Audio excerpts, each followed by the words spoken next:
welcome back to my channel.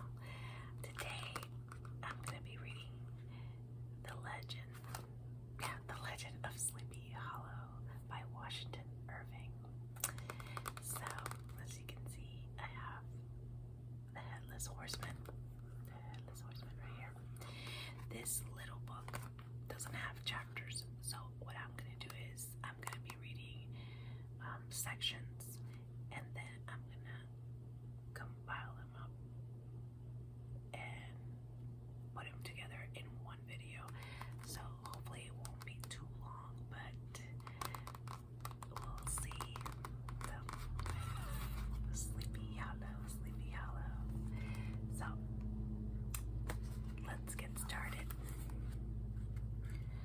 I sectioned it off a bit as much as I could, but we'll see.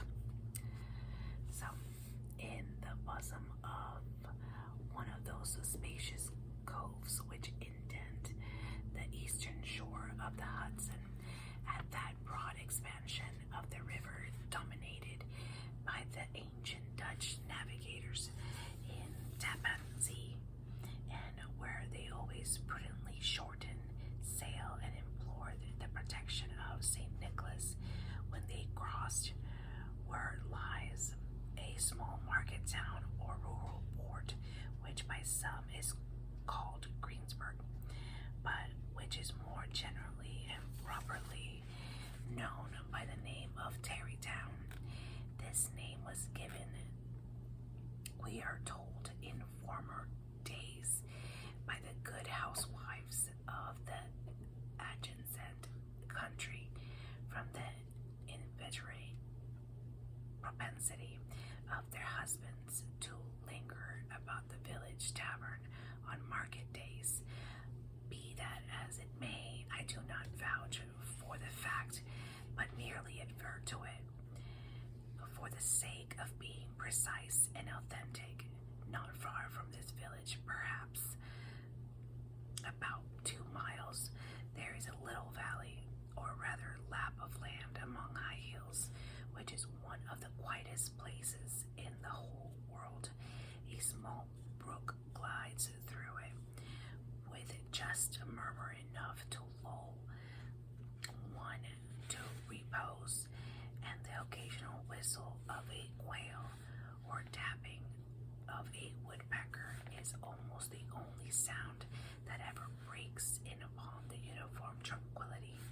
I recollect that when I stripling, my first exploit in squirrel shooting was in a grove of tall walnut trees that shades one side of the valley.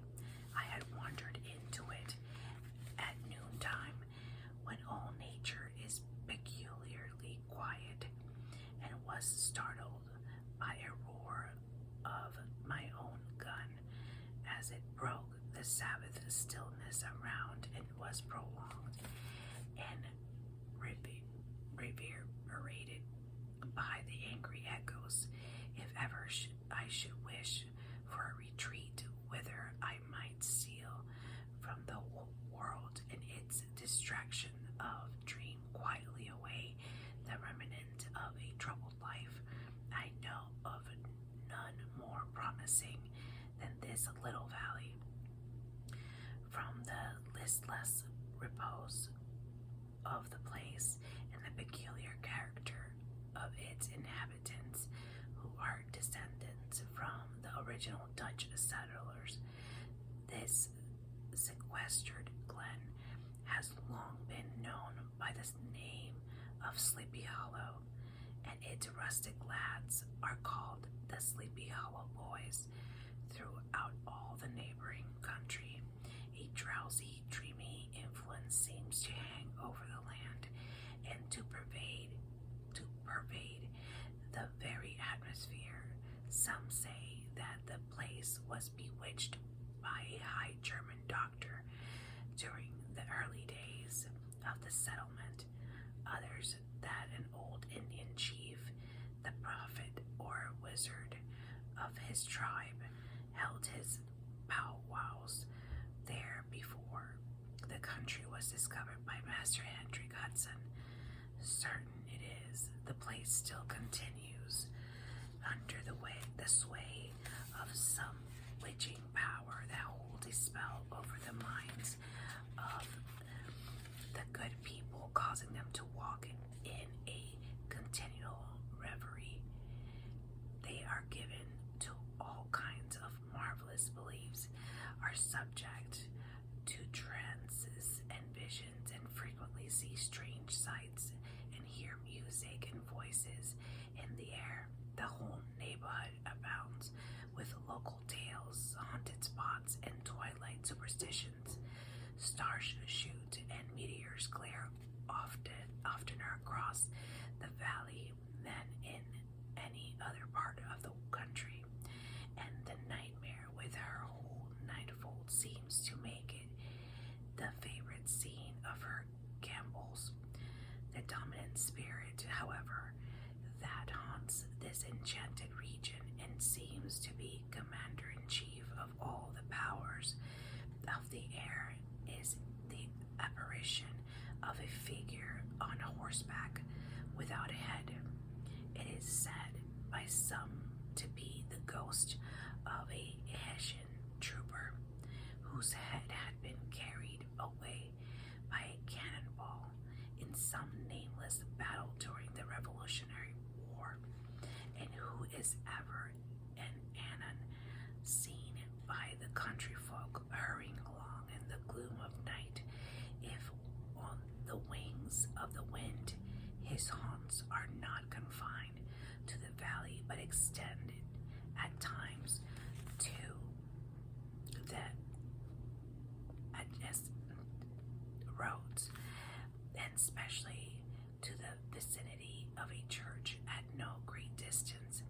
Indeed, certain of the most authentic historians of those parts who have been careful in collecting and collating the floating facts concerning this specter allege that the body of the trooper having been buried in the churchyard, the ghost rides forth to the scene of battle in nightly quest of his head, and that the rushing speed with which he sometimes passes along the hollow like a midnight blast is owing to his being belated and in the hurry to get back to the churchyard before daybreak. Such is the general purport of this legendary superstition, which has furnished materials for many a wild story in that region of shadows, and the specter is known at all the country foresides by the name of the Headless Horseman of Sleepy Hollow.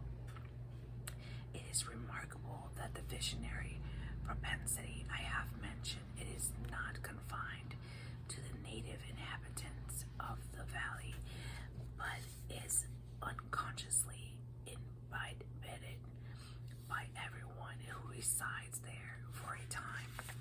However wide awake they may have been before they enter that sleepy region, they are sure in a little time to inhale the witching influence of the air and begin to grow imaginative, to dream dreams and see apparitions.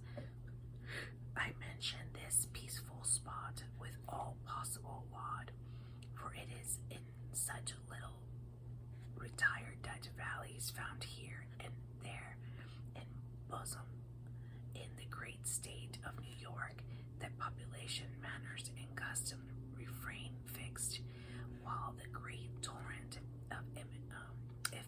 of migration and improvement, which is making such incessant changes in other parts of this restless country, sweeps by them unobserved. They are like those little nooks of still water which border a rapid stream, where we may see the straw and bubble riding quietly at anchor, or slowly revolving in their mimic harbor, undisturbed by the rush of the passing current. Though many years have elapsed since I trod the drowsy shades of Sleepy Hollow, yet I question whether I should not still find the same trees and the same families vegetating in its sheltered bosom.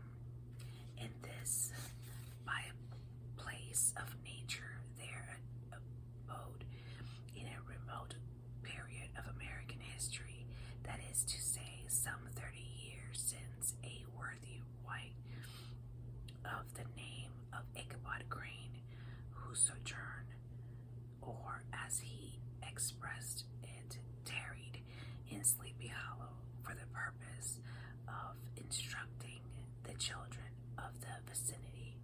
He was a native of Connecticut, a state which supplies the Union with pioneers for the mind as well as for the forest, and sends forth yearly its legions of frontier woodsmen and country schoolmasters. The cognomen of Crane was not inapplicable to his person.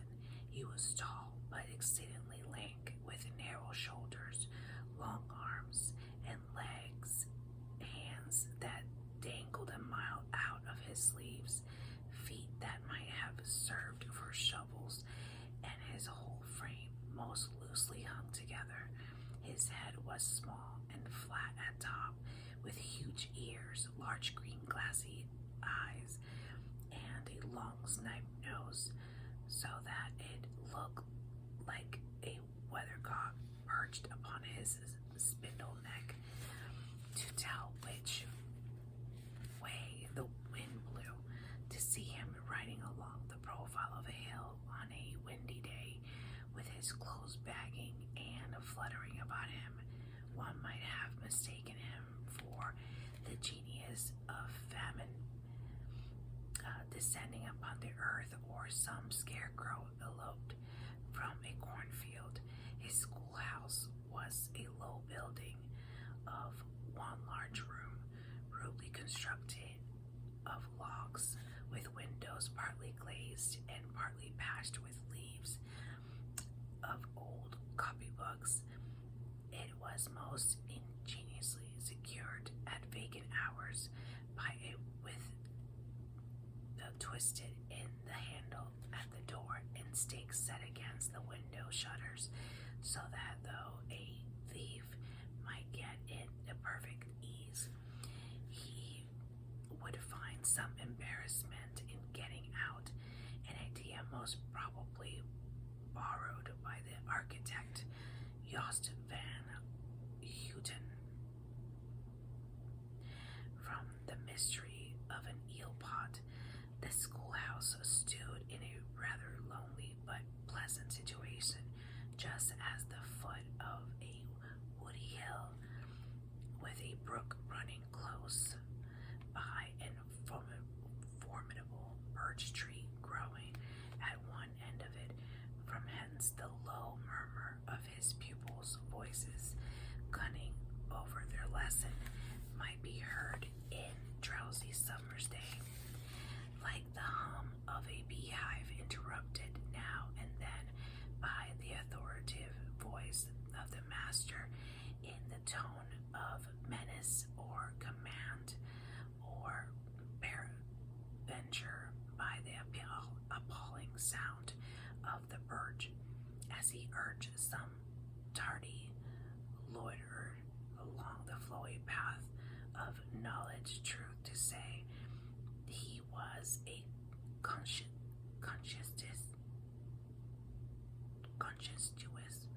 man, and ever bore in mind the golden maxim, spare the rod and spoil the child. Ichabod Crane's scholar certainly were not spoiled. I would not have it imagined, however, that he was one of those cruel potentates of the school who enjoy the smart of their subjects. On the contrary, he administered justice with discrimination rather than severity, taking the burthen of the backs of the weak and laying it on those of the strong. You were a puny stripling that winced at the least flourish of the rod, was passed by with indulgence, but the claims of justice were satisfied by inflicting a double portion on some little tough, wrong-headed, board-skirted Dutch urchin, who sulken and swelled and grew dogged and sullen beneath the birch. All this he called doing his duty by their parents, and he never inflicted a chastisement without following it by the assurance so consolatory to the smarting urchin that he would remember it and thank him to it for the longest day he had to live. When school hours were over, he was even the companion and playmate of the larger boys, and on holiday afternoons would convoy some of the smaller ones home who happened to have pretty sisters or good housewife for mothers, noted for the comforts of the cupboard. Indeed, it behooved him to keep on the terms with his pupils. The revenue arising from his school was small, and would have been scarcely sufficient to furnish him with a daily bread, for he was a huge feeder, and though lank, he had the dilating powers of an anaconda. But to help out his maintenance, he was, according to country custom, in those parts boarded and lodged at the houses of the farmers, whose children he instructed. With these he lived successively a week at a time, thus going rounds of the neighborhood with all his worldly effects tied up in a cotton handkerchief, that all this might not be too onerous on the purses of his rustic patrons, who are apt to consider the cost of schooling a grievous burden, and schoolmasters and mere drones. He had various ways of rendering himself both useful and agreeable.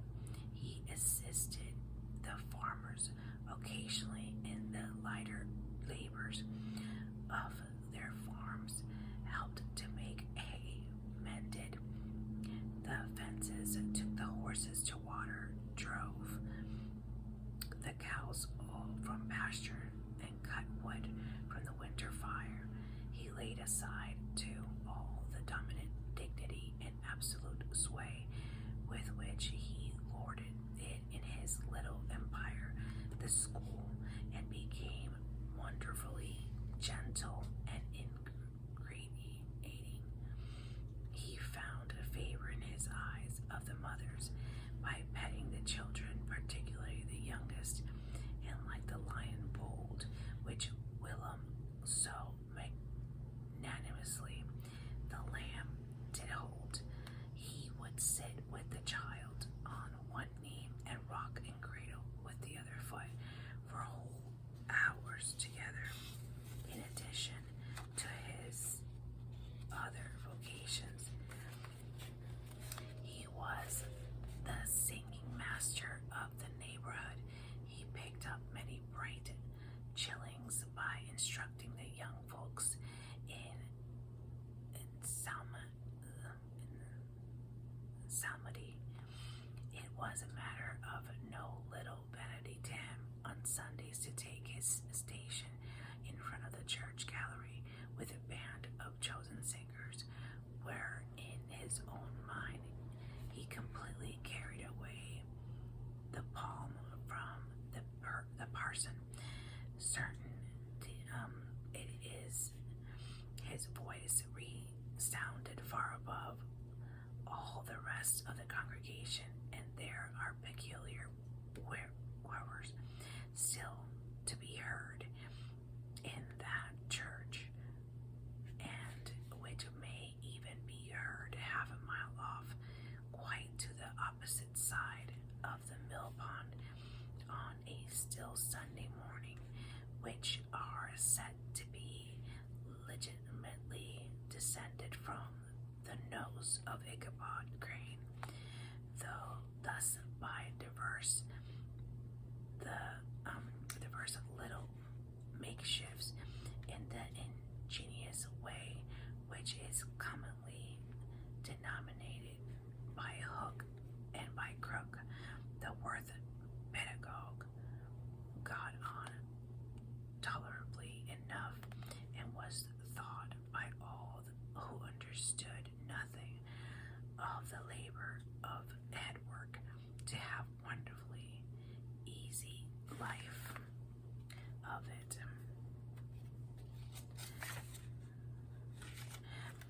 The schoolmaster is generally a man of some importance in the female circle of a rural neighborhood, being considered a kind of idle gentlemanlike personage of vastly superior taste and accomplishments to the rough country swains, and indeed inferior in learning only to the parson.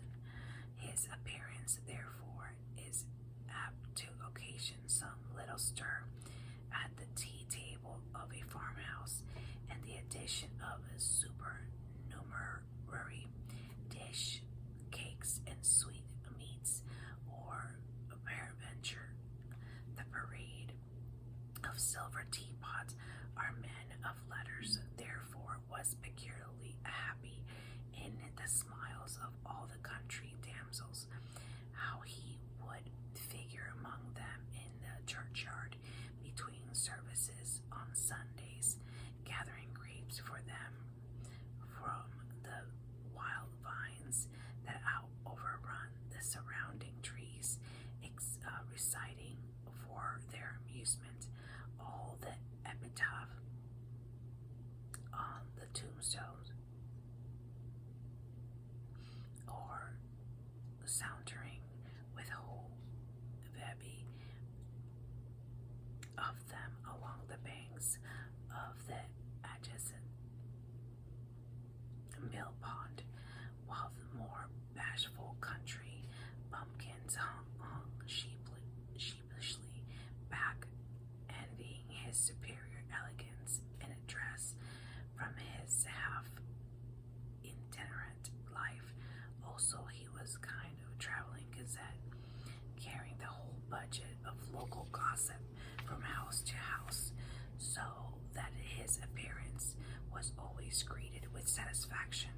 He was moreover esteemed by the woman as a man of great erudition, for he had read several books quite through, and was a perfect master of Cotton Mather's History of the New England Witchcraft, in which, by the way, he most firmly and potently believed. He was in fact an odd mixture of small shrewdness and simple credulity. His appetite for the marvelous and his powers of digesting it were equally extraordinary, and both had been increased by his residence in this spellbound region. No tale was too gross or monstrous for his capacious swallow. It was often his delight, after his school was dismissed in the afternoon, to stretch himself on the rich bed of clover bordering the little brook that whimpered by his schoolhouse, and there con over old Mather's direful tales, until the gathering dusk of the evening made the printed page of mere mist before his eyes. Then, as he wended his way by swamp and stream and awful woodland to the farmhouse where he happened to be,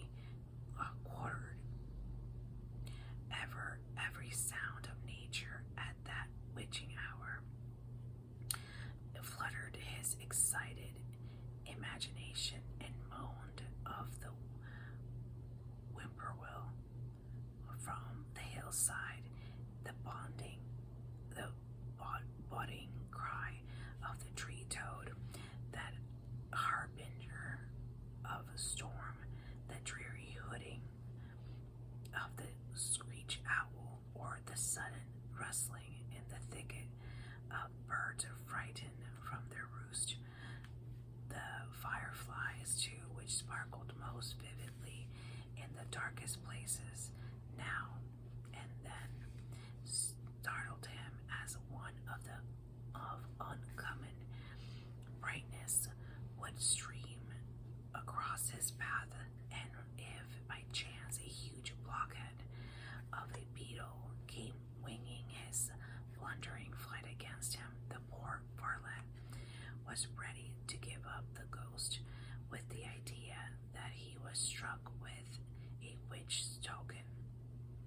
His only resource on such occasion, either to drown thought or drive away evil spirits, was to sing psalm tunes, and the good people of Sleepy Hollow, as they sat by their doors of an evening, were often filled with awe at hearing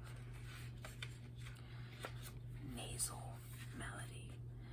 I'm linked, sweetest long drawn out, floating from the distant hill or along the dusky road. Another of his source of fearful pleasure was to pass a long winter evening with an old Dutch wives as they sat spinning by the fire with a row of apples roasting and spluttering along the hearth, and listen to their marvelous tales of ghosts and goblins and haunted fields and haunted brooks and haunted bridges and haunted houses, and particularly of the headless horseman, or galloping head, as in of the hollow, as they sometimes called him. He would delight them equally by the anecdotes of witchcraft and of the dreadful omens and portentous sights and sounds in the air, which prevailed in the early times of Connecticut, and would frighten them woefully with speculation upon comets and shooting stars, and with the alarming fact that the world did absolutely turn around, and that they were half the time topsy-turvy. But if there was a pleasure in all this, while snuggling, cuddling in the chimney corner of the chamber, that was all of the rowdy glow from the crackling wood fire, and where the horse no spectre dared to show his face, it was dearly purchased by the terrors of his subsequent walk homewards. What fearful shapes and shadows beset his path, and mist and dim, that the dim of ghastly glare of a snowy night, with what wistful look did he eye every trembling ray of light streaming across the waste fields from some distant window. How often was he appalled by some shrub covered with snow, which, like a sheeted spectre, beset his very path. How often did he shrink with curdling awe at the sound of his own steps on the frosty crust beneath his feet, and dread to look over his shoulder, lest he should behold some uncouth being tramping close behind him. And how often was he thrown into complete dismay by some rushing blast howling among the trees, in the idea that it was the galloping Hessian on one of his nightly scurryings. All these, however, were mere terrors of the night, phantoms of the mind, and that walk in darkness. And though he had seen many specters in his time, and been more than once beset by Satan in diverse shapes in his lonely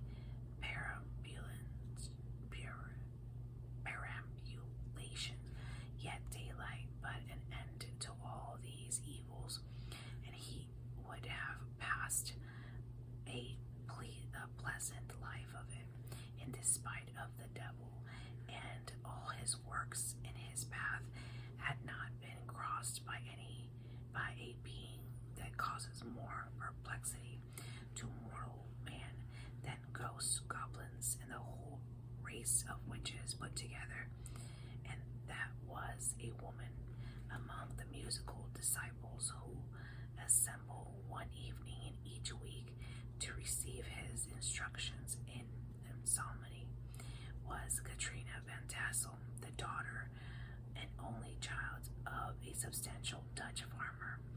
She was a blooming lass of fresh 18, plump as a partridge, ripe and melting and rosy-cheeked as one of her father's peaches, and universally famed not merely for her beauty, but her vast expectations. She was withal a little of a coquette, as might be perceived even in her dress, which was a mixture of ancient and modern fashions, as most suited to set off her charms. She wore the ornaments of pure yellow gold, which her great-great-grandmother had brought over from Sardam.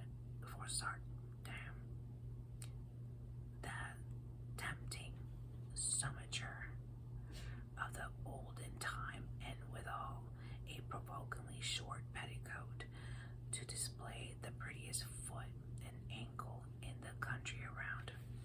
Ichabod Crane had a soft and foolish heart toward the sex, and it is not to be wondered at that so tempting a morsel soon found favor in his eye, more especially after he had visited her in her paternal mansion. Old Malthus Van Tassel was a perfect picture of a thriving, contented, liberal-hearted farmer. He seldom, it is true, sent either his eyes or his thoughts beyond the boundaries of the own farm, but within those everything was snug, happy, and well conditioned. He was satisfied with his wealth, but not proud of it, and piqued himself upon the hearty abundance rather than the style in which he lived. His stronghold was situated on the banks of the Hudson, in one of those green, sheltered, fertile nooks in which the Dutch farmers are so fond of nestling. A great elm tree spread its broad branches over it, and at foot of which bubbled up a spring of softest and sweetest water in a little well formed of a barrel, and then stole sparkling away through the grass to a neighboring brook that bubbled along among alder and dwarf willows. Hard by the farmhouse was a vast barn that might have served for a church, every window and crevice of which seemed bursting forth with the treasures of the farm, the flail with busily resounding within it. From morning to night, swallows and martins skimmed, twittering about the eaves, and rows of pigeons, some with one eye turned up as if watching the weather, some with their heads under their wings or buried in their bosom, and others swelling and cooing and bowing about their dames, were enjoying the sunshine on the roof. Sleek, unwhitely porkers were grunting in the repose and abundance of their pens, whence sallied forth now and then troops of sucking pigs, as if to snuff the air. A stately squadron of snowy geese were riding in adjoining pond, Braids of ducks, regiment of turkeys were gobbling through the farmyard, and guinea fowls fretting about it like ill-tempered housewives with their peevish, discontented cry. Before the barn door strutted the gallant cock, that pattern of a husband, though a warrior and fine gentleman, clapping his burnished wings and crowing in the pride of gladness of his heart, sometimes tearing up the earth with his feet, and then generously calling his ever hungry family of wives and children to enjoy the rich morsel which he had discovered. The pedagogue's mouth watered as he looked upon his sumptuous promise of luxurious winter fare. In his devouring mind's eye he pictured to himself every roasting pig running about with a pudding in his belly and an apple in his mouth. The pigeons were snugly put to the bed in a comfortable pie and tucked in with a coverlet of crust. The geese were swimming in their own gravy, and the ducks pairing cozily in dishes like snug married couples with a decent contempt of onion sauce. In the porkers he saw carved out the picture sleek side of bacon and juicy relishing ham, not a turkey, but he behold daintily trussed up with its gizzard under its wing, and peradventure a necklace of savory sausages, and even bright Chanticleer himself lay sprawlingly on his back in a side dish with uplifted claws, as if craving that quarter which his chivalrous spirit disdained to ask while living. And the enraptured Ichabod fancied all this, and as he rolled his great green eyes over the fat meadowlands, the rich field of wheat, of rye, and buckwheat, and Indian corn, and the orchard burthened with ruddy fruit, which surrounded the warm tenement of Van Tassel, his heart yearned after the damsel who was to inherit these domains, and his imagination expanded with the idea how they might be readily turned into cash, and the money invested in immense tracts of wild land and shingle palaces in the wilderness. Nay, his busy fancy already realized his hopes and presented to him the blooming Katrina, with a whole family of children mounted on top of a wagon loaded with household trumpery, with pots and kettles dangling beneath, and he beheld himself bestriding a prancing mare, with a colt at her heels, setting out for Kentucky's Tennessee, or the Lord knows where. When he entered the house, the conquest of his heart was complete. It was one of those spacious farmhouses with high-ridged but lowly sloping roofs, built in the style handed down from the first Dutch settlers, the low projecting eaves forming a piazza along the front, capable of being closed up in bad weather. Under this were hung flails, harnesses, various utensils of husbandry, and nets for fishing in the neighboring river. Benches were built along the side for summer use, and a great spinning wheel at one end and a churn at the other showed the various uses to which this important porch might be devoted. From the piazza, the wondering Ichabod entered the hall, which formed the center of the mansion and the place of usual residence. Here rows of resplendent pewter range on a long dresser dazzled his eyes. In one corner stood a huge bag of wool, ready to be spun. In another, a quantity of linseed woolsey, just from the loom. Ears of Indian corn and strings of dried apples and peaches hung in gay festoons along the walls, mingled with a gaud of red peppers, and a door left ajar gave him a peep into the best parlor, where the clawed-footed chairs and dark mahogany tables shone like mirrors, and irons with their accompanying shovel and tongs glistened from their covered to asparagus tops.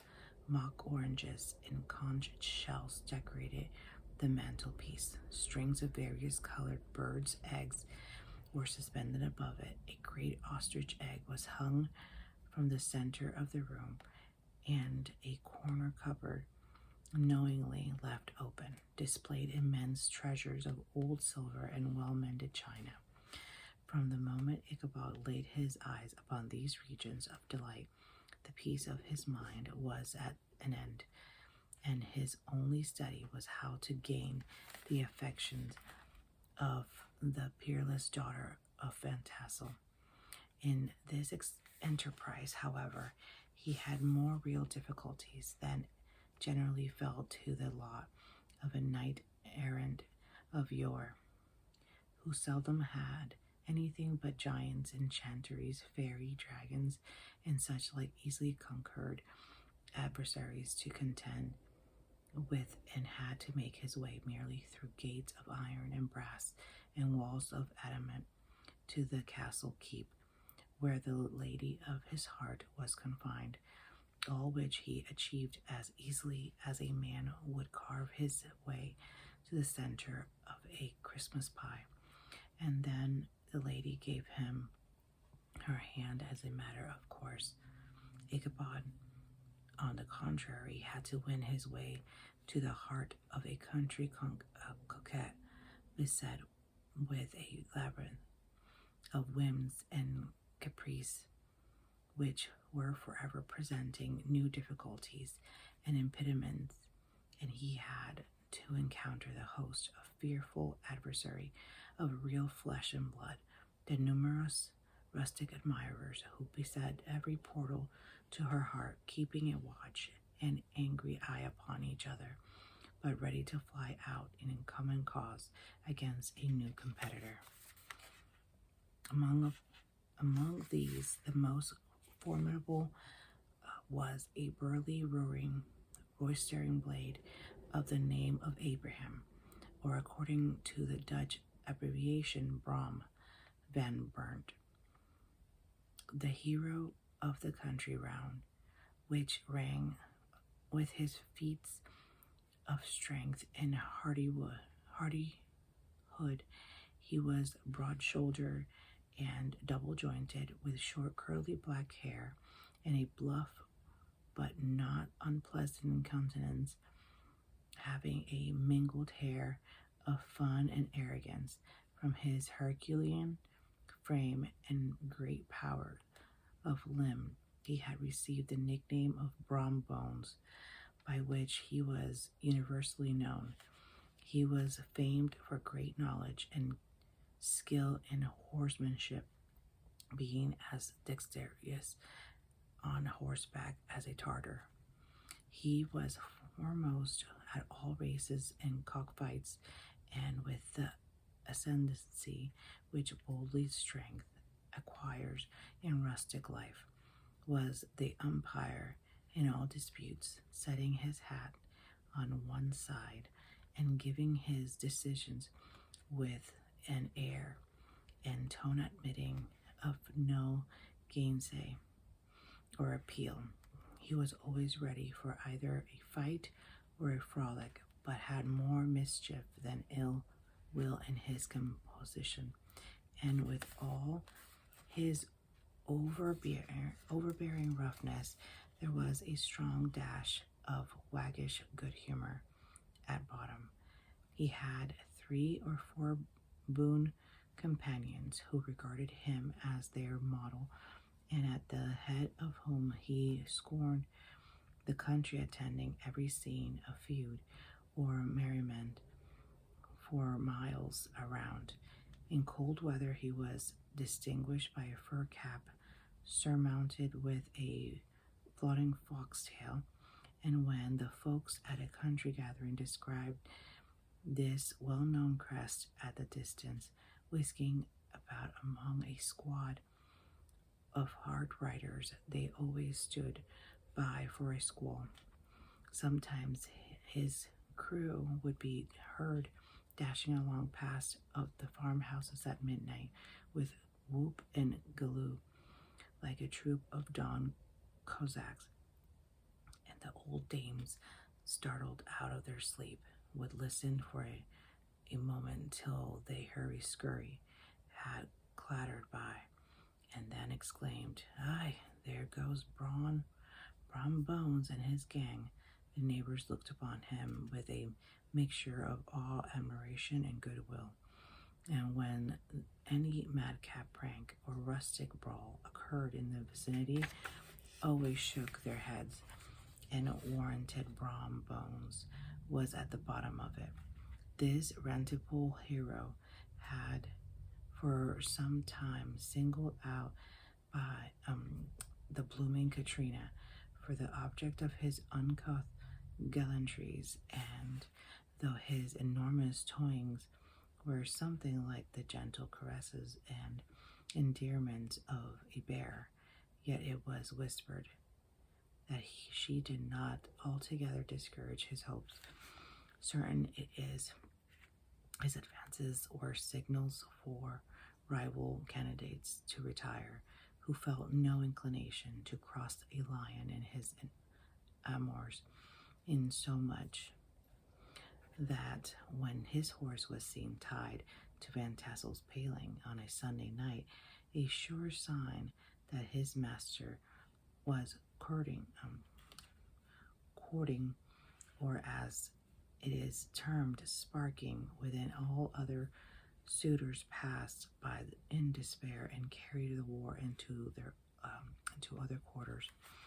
Such was formidable rival with whom Ichabod Crane had to contend, and considering all the things, a stouter man than he would have shrunk from the competition, and a wiser man would have despaired. He had, however, a happy mixture of pliability and perseverance. In his nature he was in form and spirit like a supple jack, yielding but tough. Though he bent, he never broke, and though he bowed beneath the slightest pressure, yet the moment it was away, jerk. He was erect and carried his head as high as ever. To have taken the field openly against his rival would have been madness, for he was not a man to be thwarted in his amours, any more than that stormy lover Achilles. Ichabod therefore made his advances in a quiet and gently insinuated manner, under cover of his character of singing master. He made frequent visits to the farmhouse, not that he had anything to apprehend from the meddlesome interference of parents, which is so often a stumbling block in the path of lovers. Balt Van Tassel was an easy, indulgent soul. He loved his daughter better even than his pipe, and like a reasonable man and an excellent father, let her have her way in everything. His notable little wife, too, had enough to do to attend to her housekeeping and manage her poultry, for, as she sagely observed, ducks and geese are foolish things and must be looked after, but girls can take care of themselves. Thus, while the busy dame bustle about the house, or plied her spinning wheel at the one end of the piazza. Oswald would sit smoking his evening pipe at the other, watching the achievements of a little wooden warrior with a fighting um, who armed with a sword in each hand was most valiantly fighting the wind on the pinnacle of the barn.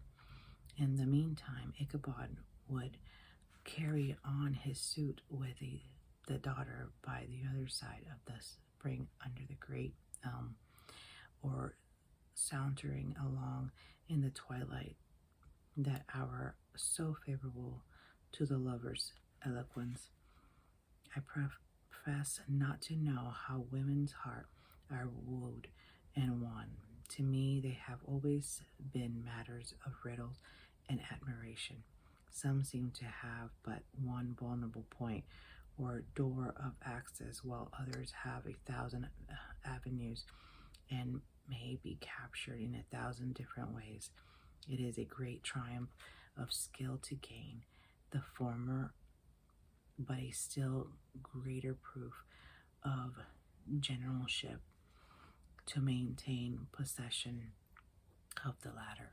For the man must battle for his fortress at every door and window. He must win 1,000 common hearts, and is therefore entitled to some renown. But he who keeps disputed sway over the heart of a coquette is indeed a hero. Certain it is, this was not the case with the redoubtable Brom Bones, and from the moment Ichabod Crane made his advances, the interest of the former evidently declined. His horse was no longer seen tied at the palings on Sunday nights, and a deadly feud gradually arose between him and the preceptor of Sleepy Hollow.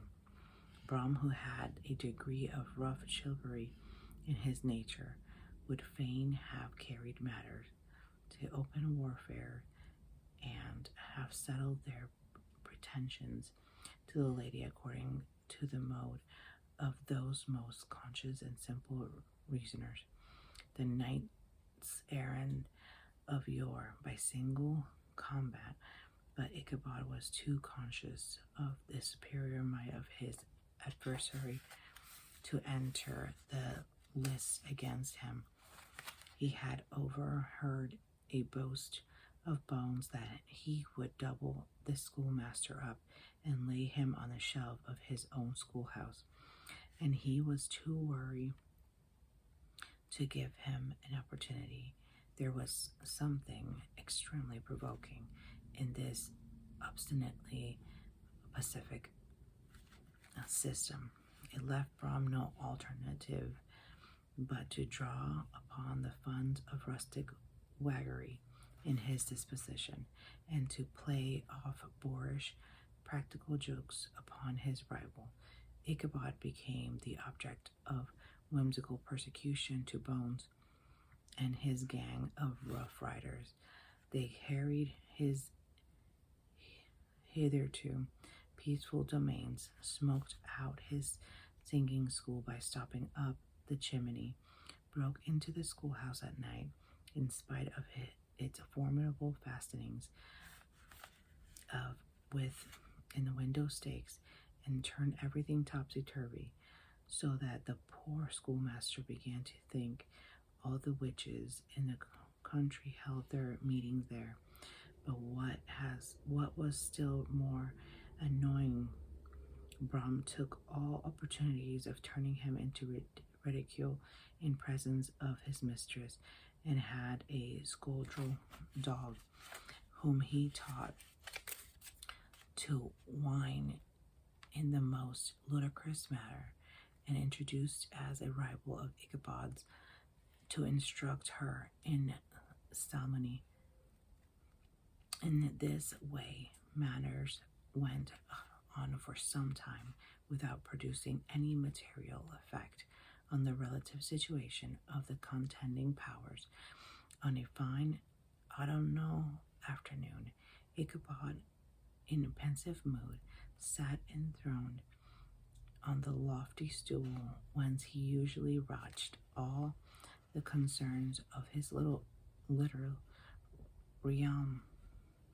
In his hand the swayed a ferule, that scepter of despotic power, the burge of justice repossessed on 3 nails behind the throne, a constant terror to evildoers, while on the desk before him might be seen sundry contraband articles and prohibited weapons detected upon the person of ideal urchins, such as half-munched apples, popguns, whirliwigs, fly cages, and whole legions of rampant little paper gamecocks. Apparently there had been some appalling act of justice recently inflicted, for his scholars were all busily intent upon their books, or slightly whimpering behind them, with one eye capped upon the master, and a kind of busying stillness reigned throughout the schoolroom. It was suddenly interrupted by the appearance of a negro, in town-cloth jacket and trousers, a round-crowned fragment of a hat like a cap of a Mercury, and mounted on the back of a ragged, wild, half-broken colt, which he managed with a rope by way of halter. He came clattering up to the school door with an invitation to Ichabod to attend a merrymaking or quilting frolic to be held that evening at Mainhere, Bantassel. And having delivered his message with that air of importance and effort at fine language which a Negro is apt to display on petty embassies of the kind, he dashed over the brook and was seen scampering away up the hollow, full of the importance and hurry of his missions. All was now bustle and hubbub in the late quiet schoolroom. The scholars were hurried through their lessons without stopping at trifles. Those who were nimble skipped over half with impunity, and those who were tardy had a smart application now and then in the rear to quicken their speed or help them over a tall word. Books were flung aside without being put away on the shelves, inkstands were overturned, benches thrown down, and the whole school was turned loose, an hour before the usual time, bursting forth like a legion of young imps, yelping and racketing about the green in joy at their early emancipation.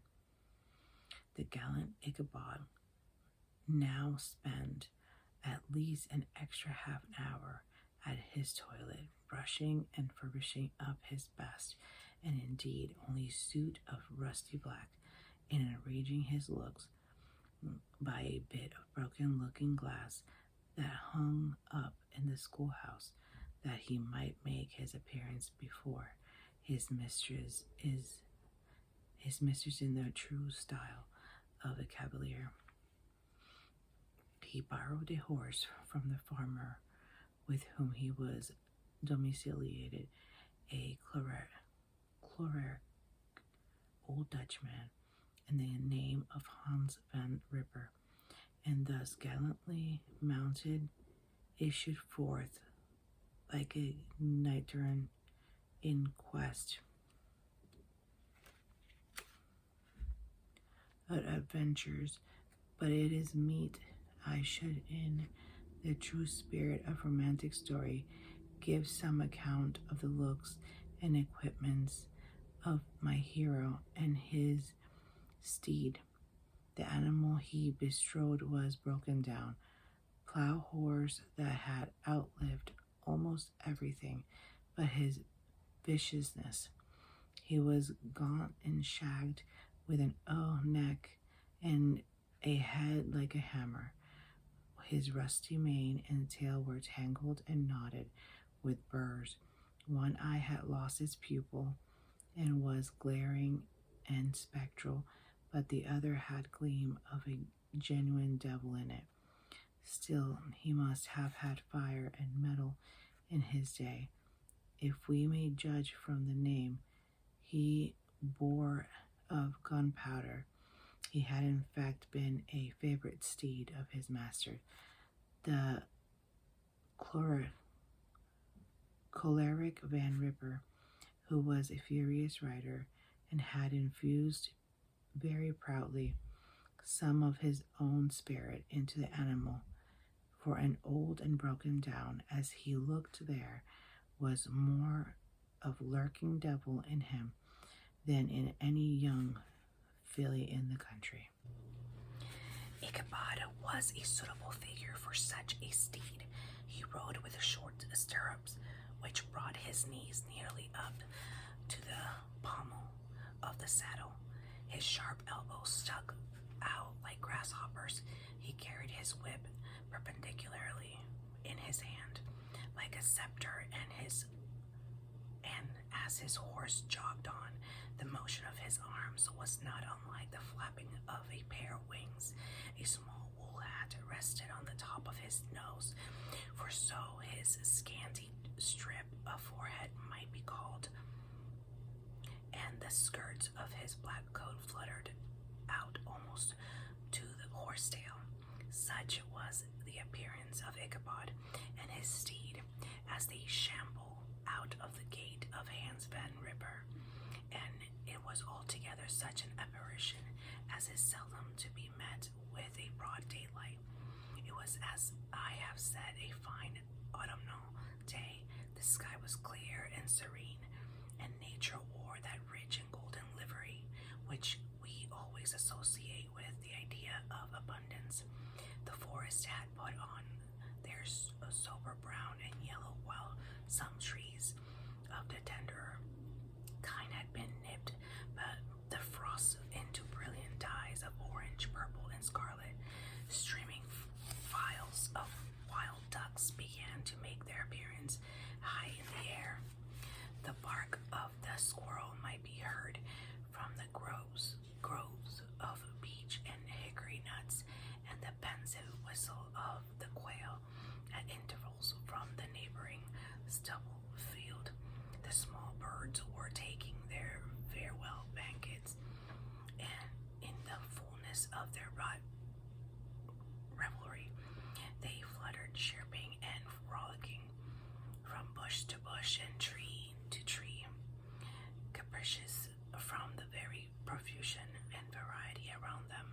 There was the honest cock robin, the favorite game of stripling sportsmen, with its loud, querulous note, and the twittering blackbirds flying in sable clouds, and the golden-winged woodpecker with his crimson crest, his broad black gorget and splendid plumage, and the cedar bird with its red-tipped wings and yellow-tipped tail, and its little Ontario cap of feathers, and the blue jay, that noisy coxcomb in his gay light blue coat, and the white underclothes screaming and chattering, nodding and bobbing and bowing, and pretending to be on good terms with every songster of the grove.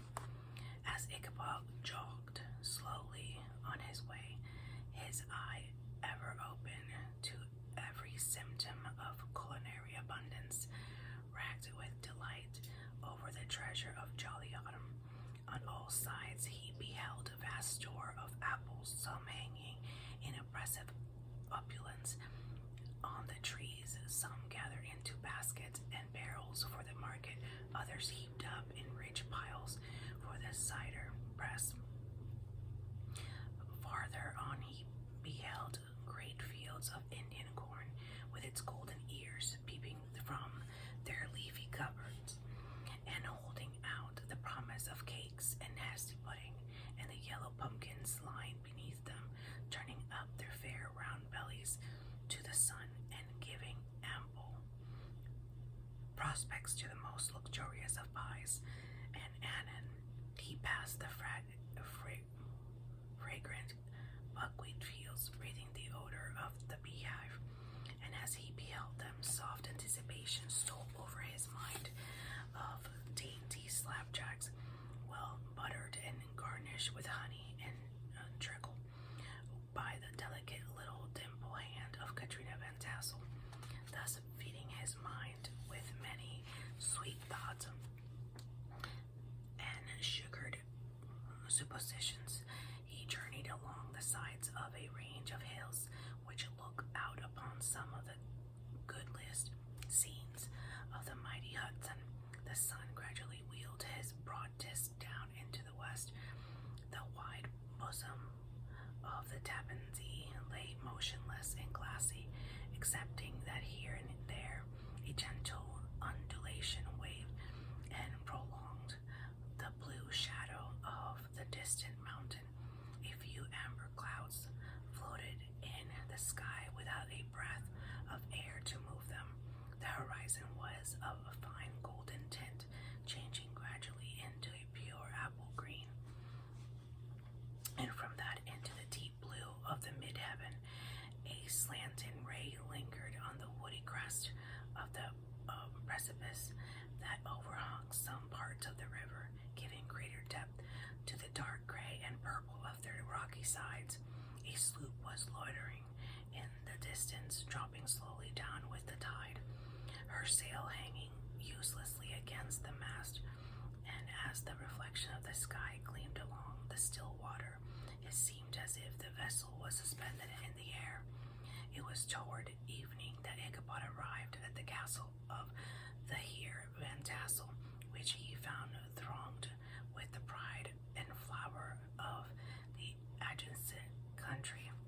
Old farmers, a spare leathern faced race in homespun coats and breeches, blue stockings, huge shoes, and magnificent pewter buckles, their brisk, withered little dames in close crimped caps, long-waisted short gowns, homespun petticoats with scissors and pin cushions, and gay calico pockets hanging on the outside buxom lassos, almost as antiquated as their mothers, excepting where a straw hat, a fine ribbon, or perhaps a white frock gave symptoms of city innovation. The sons in the short, square-skirted coats, with rows of suspended brass buttons, and their hair generally coiffed in the fashion of times, especially if they could procure an eel skin for the purpose, it being steamed throughout the country as a potent nourisher and strengthener of the hair.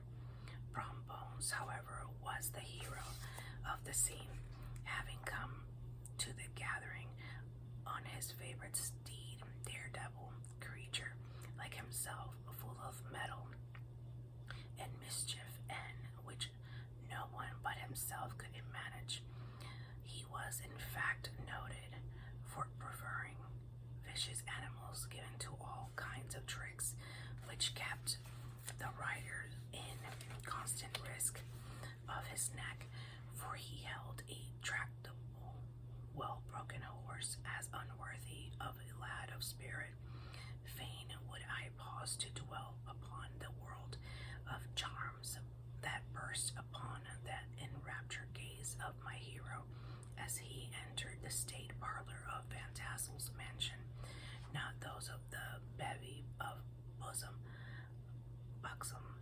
lasses with their luxurious display of red and white, but the ample charms of a genuine Dutch country tea table in the sumptuous time of autumn.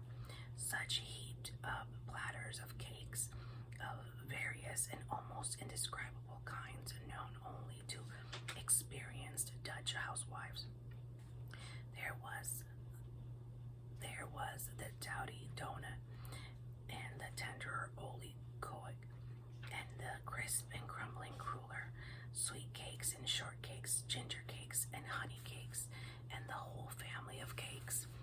And then there were apple pies and peach pies and pumpkin pies, besides slices of ham and smoked beef, and moreover delectable dishes of preserved plums and peaches and pears and quinces, not to mention broiled shad and roasted chicken, together with bowls of milk and cream, all mingled hingling-pingling, pretty much as I have enumerated them, with the motherly teapot sending up its clouds of vapor from the mist.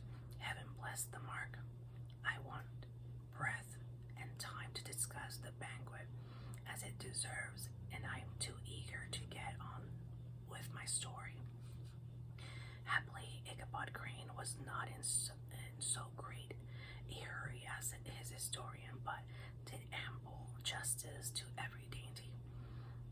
He was a kind and thankful creature, whose heart dilated in proportion as his skin was filled with good cheer, and whose spirits rose with eating as some men do with drink.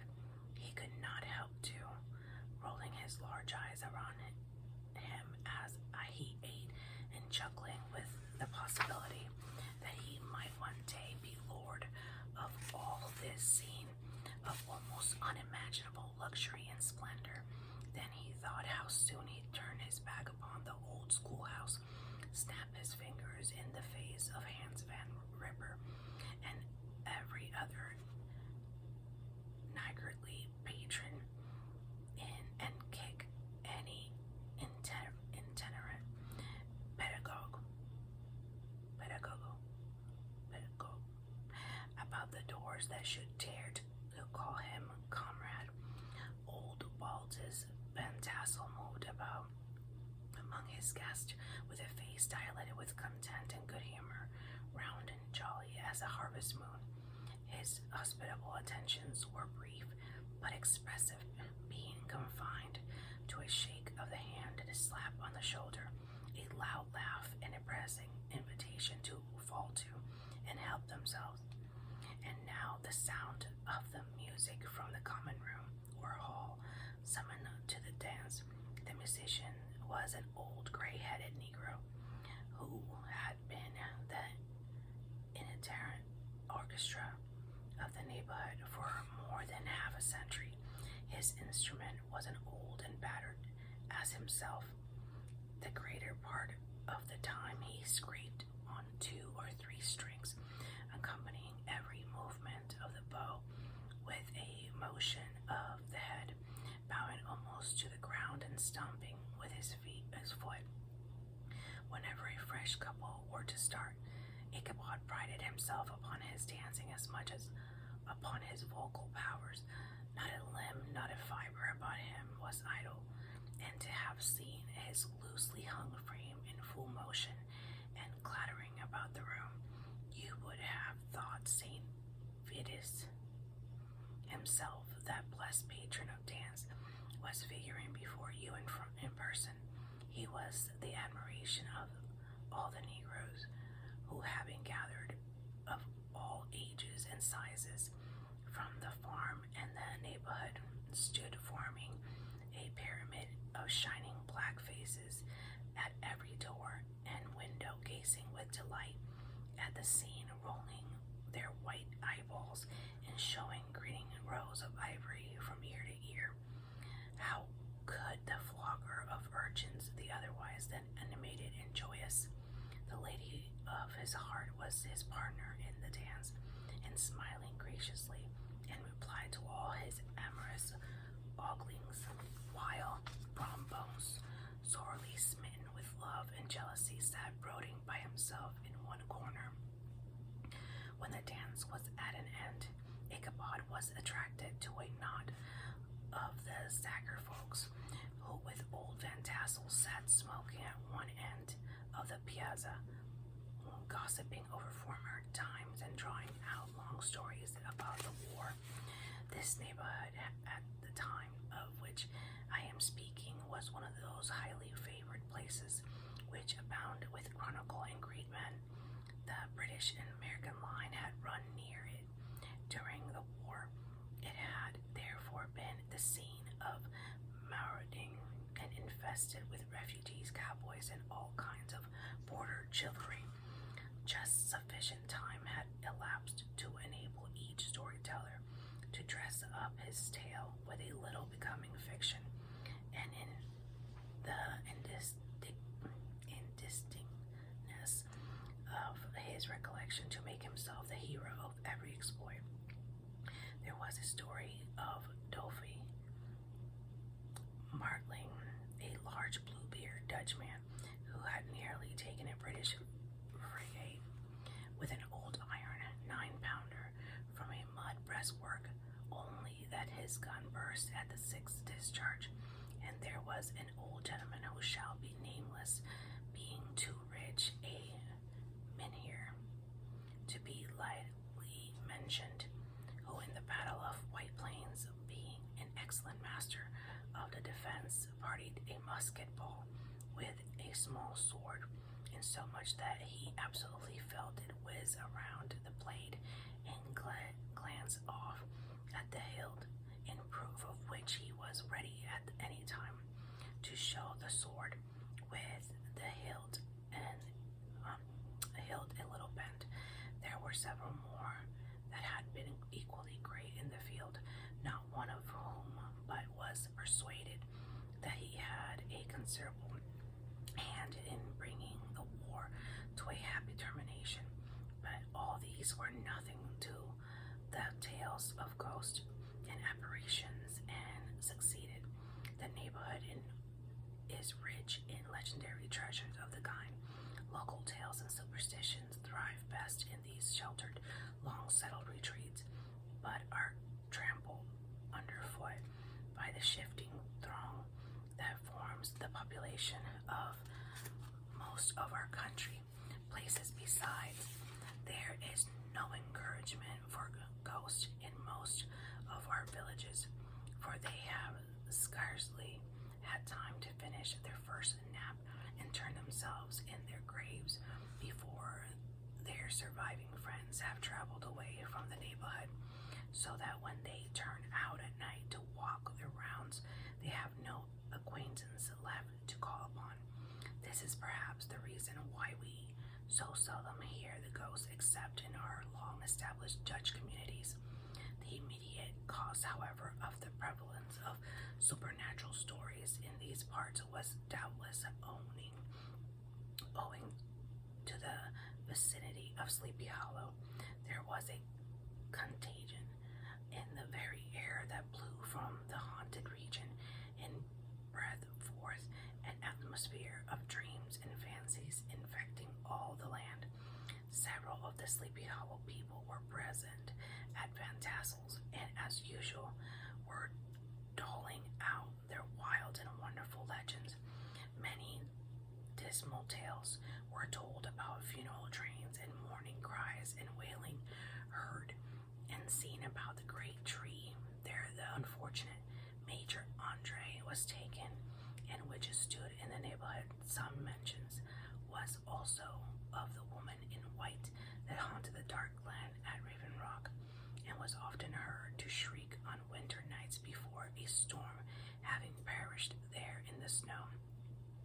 The chief part of the stories, however, turned upon the favorite specter of Sleepy Hollow, the headless horseman, who had been heard several times of late patrolling the country, and it was said, tethering his horse nightly among the graves in the churchyard.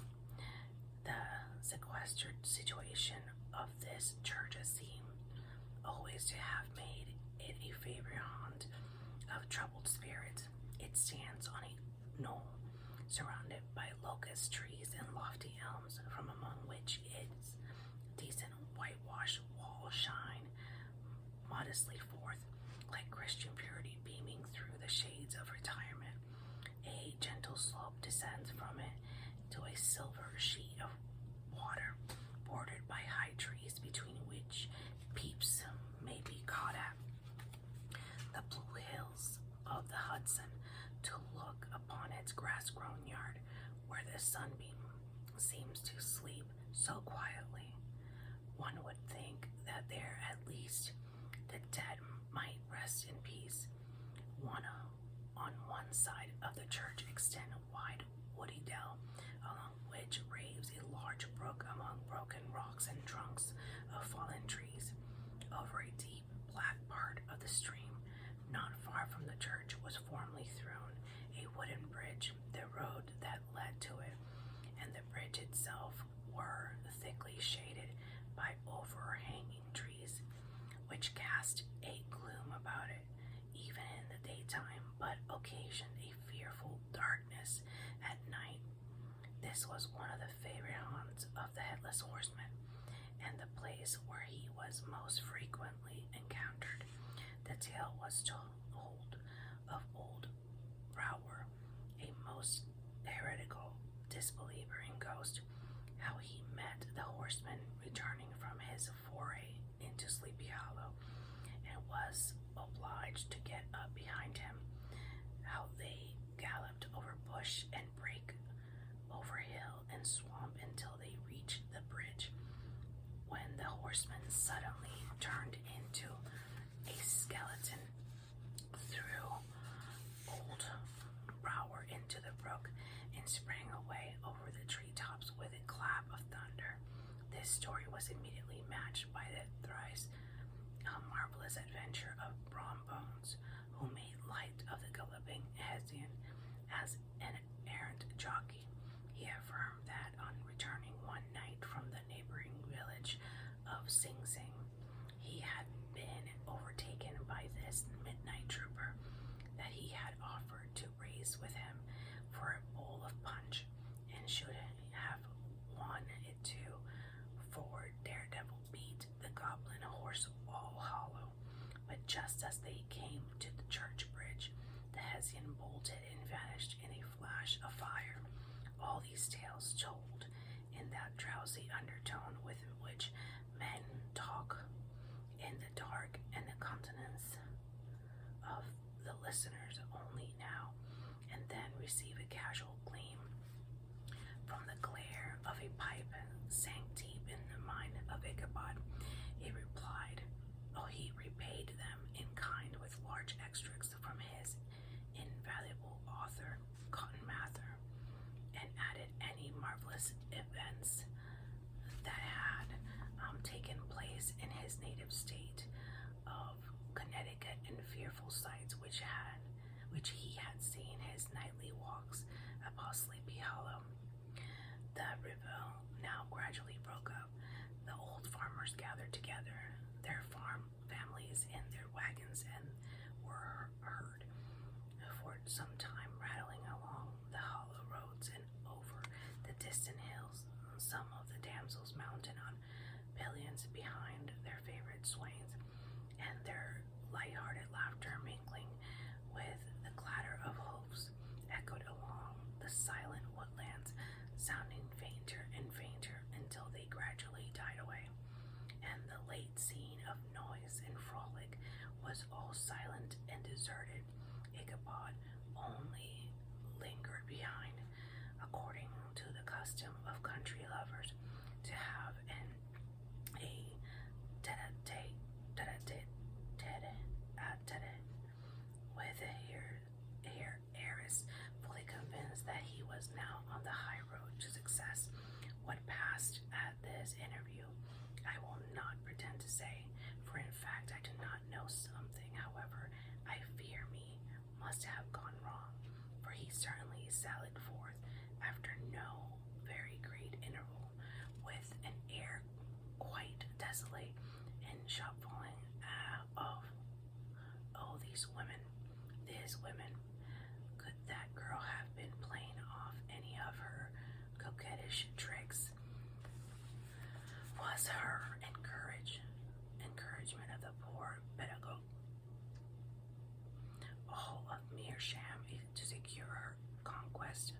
his rival.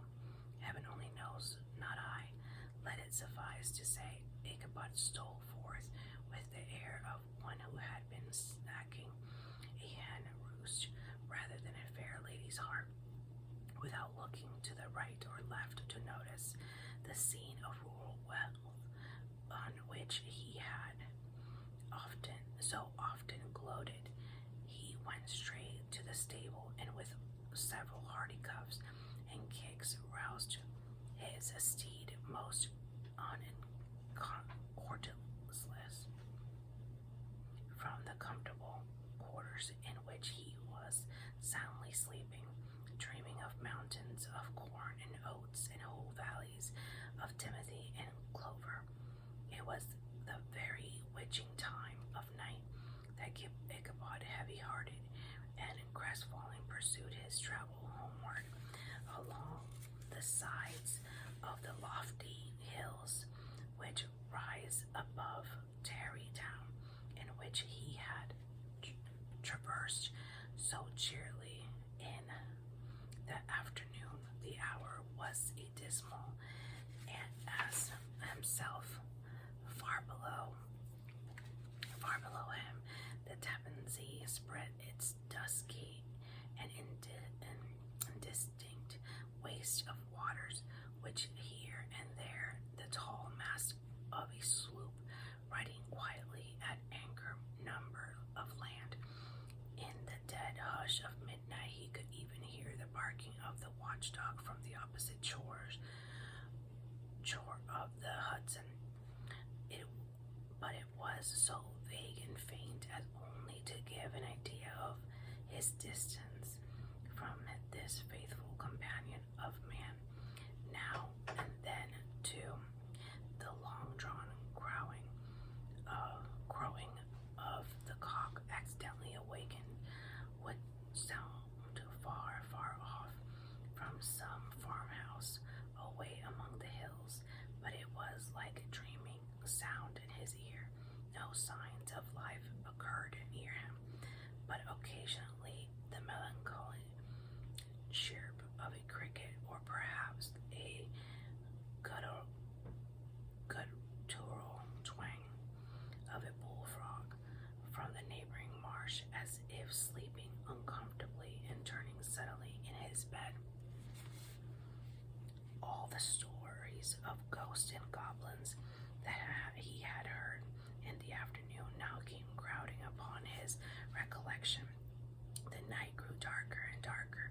The stars seemed to sink deeper in the sky, and driving clouds occasionally hid them from his sight. He had never felt so lonely and dismal. He was, moreover, approaching the very place where many of the scenes of the ghost stories had been laid. In the center of the road stood an enormous tulip tree, or towered like a giant above all other trees of the neighborhood, and formed a kind of landmark. Its limbs were gnarled and fantastic, large enough to form trunks for ordinary trees, twisting down almost to the earth and rising again into the air. It was connected with a tragical story, and unfortunate Andre, who had been taken prisoner hard by, and was universally known by the name of Major Andre's tree. The common people regarded it with a mixture of respect and superstition, partly out of sympathy for the fate of its ill-starred namesake, and partly from the tales of strange sights and doleful lamentations told concerning it. As Ichabod approached this fearful tree, he began to whistle. He thought his whistle was answered. It was but a blast sweeping sharply through the dry branches. As he approached a little nearer, he thought he saw something white hanging in the midst of the tree. He paused and ceased whistling, but on looking more narrowly, perceived that it was a place where the tree had been scathed by lightning, and the white wood laid bare. Suddenly he heard a groan. His his teeth chattered and his knees smote against the saddle. It was but the rubbing of one huge above upon another as they were swayed about by the breeze. He passed the tree in safety, but new perils lay before him. About 200 yards from the tree, a small brook crossed the road and ran into a marshy and thickly wooded glen, known by the name of Wiley Swamp. A few rough logs laid side by side served for a bridge over his stream. On that side of the road where the brook entered the wood, a group of oaks and chestnuts matted thick with wild grapevines threw a cavernous gloom over it. To pass this bridge was the severest trial. It was at the identical spot that the unfortunate Andre was captured, and under the cover of those chestnuts and vines were a sturdy yeoman concealed who surprised him. This has ever since been considered a haunted stream, and fearful are the feelings of the schoolboy who has to pass it alone after dark. As he approached the stream, his heart began to thump.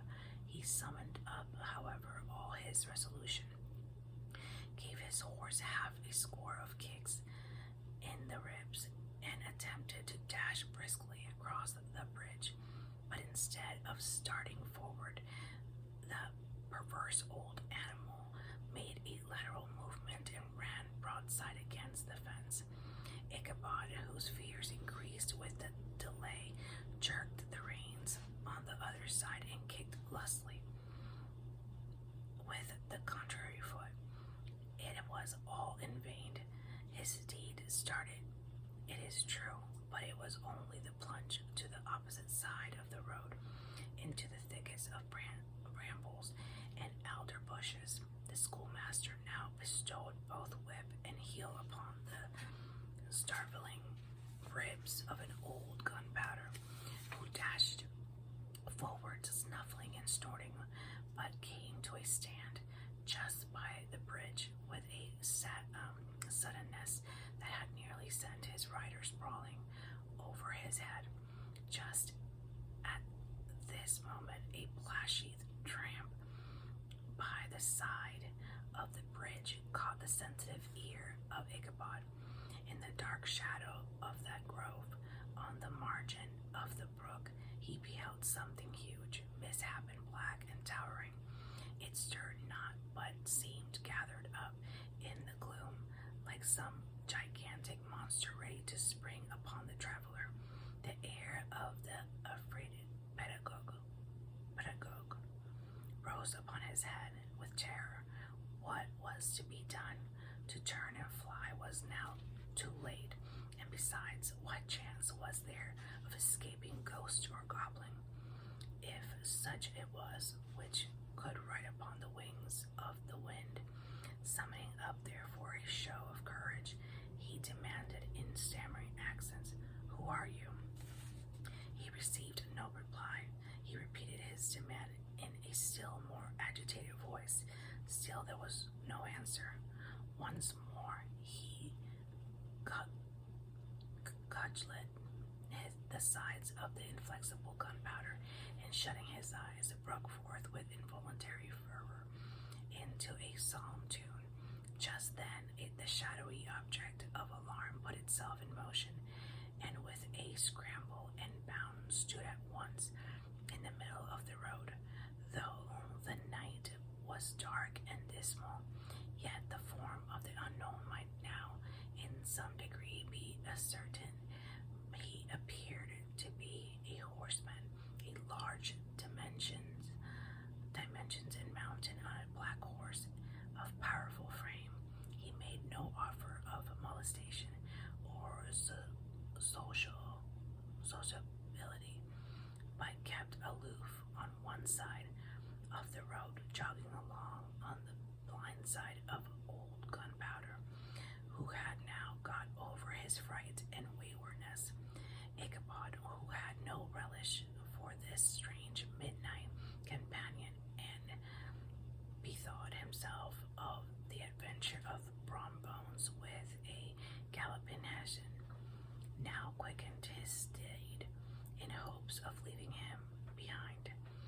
stranger, however, quickened his horse to an equal pace. Ichabod pulled up and fell into a walk, thinking to lag behind. The other did the same. His heart began to sink within him. He endeavored to resume his psalm tune, but his parched tongue clove to the roof of his mouth, and he could not utter a staff. There was something in the moody and dogged silence of this pernicious companion that was mysterious and appalling. It was soon fearfully accounted for on mounting a rising ground, which brought the figure of his fellow traveler in relief against the sky, gigantic in height and muffled in a cloak. Ichabod was horror-struck and perceiving that he was headless, but his horror was still more increased on observing that the head, which should have rested on his shoulders, was carried before him on a pommel of the saddle. His terror rose to desperation. He rained a shower of kicks and blows upon Gunpowder, hoping by the sudden movement to give his companion the slip. But the spectre started full jump with him, and away then they dashed through thick and thin, stones flying and sparks flashing at every bound. Ichabod's flimsy garments fluttered in the air as he stretched his long, lank body away over his horse's head. In the eagerness of his flight, they had now reached the road which turns off to Sleepy Hollow, but Gunpowder, who seemed possessed with a demon, instead of keeping up, it made an opposite turn and plunged headlong downhill to the left. This road leads through a sandy hollow, shaded by trees for about a quarter of a mile, where it crosses the bridge famous in Goblin story, and just beyond swells the green knoll on which stands a whitewashed church. As yet, the panic of the steed had given his unskillful rider an apparent advantage in the chase, but just as he had got halfway through the hollow, the girth of the saddle gave away, and he felt it slipping from under him. He seized it by the pommel and endeavored to hold it firm, but in vain. It had just time to save himself by clasping old Gunpowder around the neck when the saddle fell to the earth, and he heard it trampled underfoot of his pursuer. For a moment, the terror of Van Ripper's wrath passed across his mind, for it was his Sunday saddle. But this was no time for petty fears. The goblin was hard on his haunches, and unskillful rider that he was, he had much ado to maintain his seat, sometimes slipping on one side, sometimes on the other, and sometimes jolted on the high ridge of his horse's backbone with a violence that he verily feared could cleave him asunder. An opening in the trees now cheered him with the hopes that the church bridges was at hand. The wavering reflection of the silver star in the bosom of the brook told him that he was not mistaken. He saw the walls of the church dimly gathering under the trees beyond. He recollected the place where Brombone's ghostly competitor had disappeared. If I can but reach that bridge, thought Ichabod, I'm safe. Just then he heard the black steed panting and blowing close behind him. He even fancied that he felt his hot breath. Another convulsive kick in the ribs of old Gunpowder sprang upon the bridge. He thundered over the resounding planks. He gained the opposite side, and now Ichabod cast a look behind to see if his pursuer should vanish according to rule in a flash of fire or brimstone. Just then he saw the goblin rising in his stirrups, and in the very act of hurling his head at him, Ichabod endeavored to dodge the horrible missile, but too late. It encountered his cranium with a tremendous crash. He was tumbled headlong into the dust and gunpowder. The black steed and the goblin rider passed by like a whirlwind. The next morning, the old horse was found without his saddle and with the bridle under his feet, stubbornly cropping the grass at his master's gate. Ichabod did not make his appearance at breakfast. Dinner hour came, but no Ichabod. The boys assembled at the schoolhouse and strolled idly about the banks of the brook, but no schoolmaster. Hans Van Ripper now began to feel some uneasiness about the fate of poor Ichabod, and his saddle and inquiry was set on foot, and after diligent investigation they came upon his traces. In one part of the road leading to the church was found the saddle trampled in the dirt, the tracks of horses' hoofs deeply dented on the road, and evidently at furious speed were traced to the bridge beyond, which on the bank of the broad part of the brook, where the water ran deep and black, was found the hat of the unfortunate Ichabod, and close beside it a shattered pumpkin. The brook was searched, but the body of the schoolmaster was not to be discovered. Hans Van Ripper, as executor of his estate, examined the bundle which contained all his worldly effects.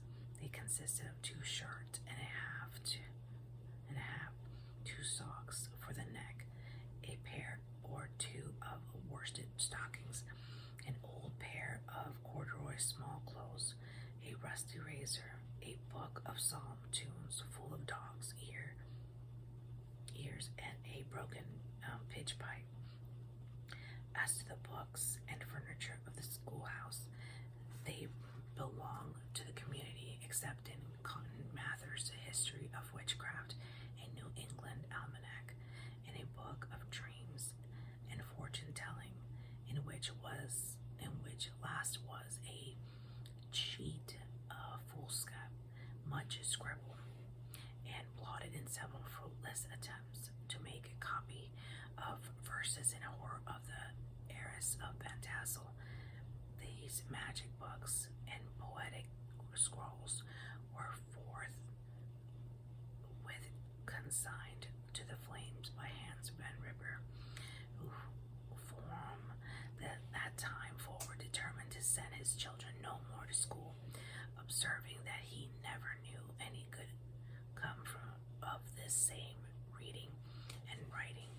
Whatever money the schoolmaster possessed, and he had received his quarter's pay, but a day or 2 before he must have had about his person at the same time of his disappearance.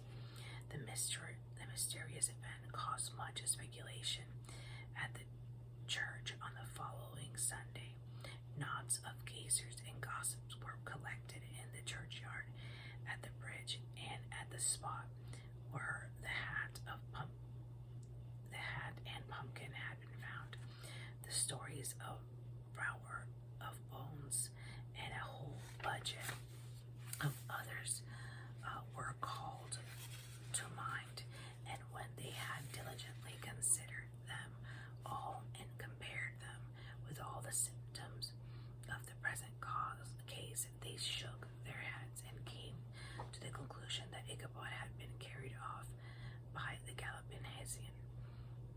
As he was a bachelor and in nobody's debt, nobody troubled his head any more about him. The school was removed to a different quarter of the hollow, and another pedagogue reigned in his stead. It is true, an old farmer who had been down to New York on a visit several years after, and from whom this account of a ghostly adventure was received, brought home an intelligence that Ichabod Crane was still alive, that he had left the neighborhood partly through fear of the goblin in Hansvan River, and partly in mortification at having been suddenly dismissed by the heiress, that he had changed his quarters to a distant part of the country. Had he kept school and studied law, at the same time he had been admitted to the bar, turned politician, electioneer, written on the newspapers, and finally had been made a justice of the 10-pound court. Brom Bones, too, who shortly after his rival's disappearance conducted a blooming Katrina in triumph to the altar, was observed to look exceedingly knowing whenever the story of Ichabod was related, and always burst into a hearty laugh at the mention of the pumpkin, which led some to suspect that he knew more about the matter than he chose to tell. The old country wives, however, who are the best judges of this matters, maintain to this day that Ichabod was spirited away by supernatural means, and it is a favorite story often told about the neighborhood around the winter evening fire. The bridge became more than ever an object of superstitious awe, and that may be the reason why the road has been altered of late years, so as to approach the church by the border of the mill pond. The schoolhouse, being deserted, soon fell to decay, and was reported to be haunted by the ghost of the unfortunate pedagogue, and the plowboy loitering homeward of a still summer evening has often fancied his voice at a distance, chanting a melancholy psalm tune among the tranquil solitudes of Sleepy Hollow. That's the end, and there's a postscript, so I'm about to read that. It says, found in the handwriting of Mr. Snickerbocker. The preceding tale is given almost in the precise words in which I heard it related at the corporation meeting of an ancient city of Manhattoes, at which were present many of its sages and most illustrious worders. The narrator was a pleasant, shabby, gentle, manly old fellow in pepper and salt clothes, with a sadly humorous face, and one whom I strongly suspected of being poor. He made such efforts to be entertaining. When his story was concluded, there was much laughter and approbation, particularly from 2 or 3 deputy aldermen, who had been asleep a greater part of the time. There was, however, one tall, dry-looking old gentleman with beetling eyebrows, who maintained a grave and rather severe face throughout, now and then folding his arms, inclining his head, and looking down upon the floor, as if turning a doubt over in his mind. He was one of your wary men, who never laugh but upon good grounds, when they have reason and the law on their side. When the mirth of the rest of the company had subsided, and the silence was restored, he leaned one arm on the elbow of his chair, and sticking the other accumule, demanded, with a slight but exceedingly sage motion of his head and contraction of the brow, what was the moral of the story, and what it went to prove. The storyteller, who was just putting a glass of wine to his lips as a refreshment after his toils, paused for a moment, looked at his inquirer with an air of infinite deferences, and lowering the glass slowly to the table, observed, and the story was in situation in life, but has its advantages and pleasures, provided we will but take a joke as if we find it. That therefore he that runs races with goblin troopers is likely to have rough riding of it. Ergo, for a country schoolmaster to be refused the hand of a Dutch heiress is a certain step to high preferment in the state. The cautious old gentleman knit his brows tenfold closer after his explanation, being sorely puzzled by the ratiocination of the syllogism, while the one in pepper and salt eyed him with something of a triumphant leer, and at length he observed that all this was very well, but still he thought the story a little on the extravagant. There were one or two points on which he had his doubts. Faith, sir, replied the storyteller, as to that matter, I don't believe one half of it myself. DK. Well, thank you guys so much for watching. Please do not forget to subscribe, give me a thumbs up, share, comment, hit the bell for notifications.